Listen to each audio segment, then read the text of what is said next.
Səni axtarıram verilişin aparıcısı Xoşgədəm xanıma çox böyük hörmətim var. Özüm də onun verilişində olmuşam. Lənkərana da bir yerdə özüm verilişi ilə bağlı cinayət olayı ilə getmişdim. Qonaq idim. Bir 10 gün kimi verilişin qonağı olmuşam onun. Amma Xoşgədəm xanım, sizin yaxşılıqlarınız çoxdur. Mən sizə məsləhət verə bilmərəm. Sizin peşəkar savadınız çoxdur.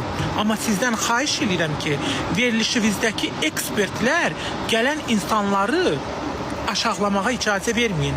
Orada Könül adında bir psixoloq var.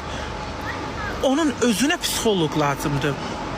Bir xanım qızının axtarışı üçün çıxıb ora, qulağında 3 manatlıq sırğa, qaşlarını tatu. İndi mən gedirəm salona, kiminsə baxımsız bir xanım olanda gətirirlər, çəkiliş eləyirlər, qaşlarını tatu eləyirlər də.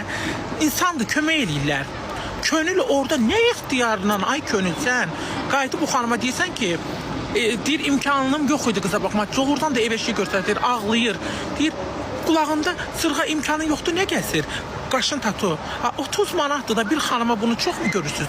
Sən onu o günə salan kişini mühakimə edəsi, sən ona deyirsən ki, səni axtarıram kimi bir layihənin ekspertisən. Nə ixtiyarla sən orada oturub deyirsən ki, sənin 3 manat qadındır, 3 manatlıq sırğa taxıb deyə mən valla o verilişdə olsaydım o xanıma sənin taxdığın sırğadan bahalı sırğanı, qızıl sırğanı onun qulağına taxardım. Başa düşdün? Xanımları əzməyin. Mən çox kövrəldim orada.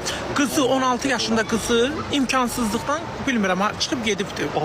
Bu da ağlayaraq gəlibdir əlac tapmağa bu verilişə də. Türkiyədə Müge Anlı var. Müge Anlı ilə siz özünüzü bir tutun. Müge Anlıda gələn adamın paltarını, koftasını müzakirə eləmirlər. Xoşgədəm xanım düzdür, çox yaxşılıqlar eləyib.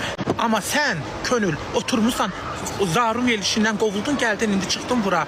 Amma xanımdır. Xanım xanımın düşmanı olmaz. Dəstək olmalısan. Niyə onun qoxum əqrabası baxıb desin ki, Xoşgədəmə çıxdı, onu köməyə çıxıb, qoxum əqrabada sözbat cəmaatı bilmirsin, desin ki, bəyabır elədilər. Cəmaatı belə irgəndirmirin. Siz də eyni insan deyir, döymədiyi dəmir qapı, döymədiyi taxta qapını döyərəm dəmir qapı. Belə bir misal var. Heç vaxt mənəm deyib hərəkət eləməyin.